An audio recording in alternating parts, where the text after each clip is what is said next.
Hi traders, it's Eddie here from TradeView and welcome to episode 217 of Trading Talk. In this week's episode, our senior trader Matt discusses one of his favourite mean reversion techniques. Over previous episodes, we've shown many different methods to define a ranging market, and the past year has seen FX markets spending a lot of time range bound.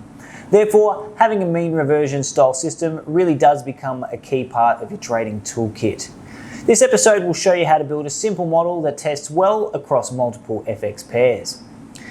If you're not a subscriber and you aren't able to access this full video, then now is the time to purchase the Trading Talk series. With 217 episodes to date, I know we have many clients that build episodes each week when they come out. And I can tell you that these are the traders who are getting some of the best results that we're seeing.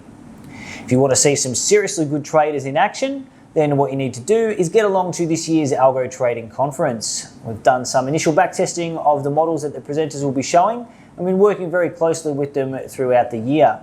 If you want to have a look at what we've been up to, then you can check out the links below.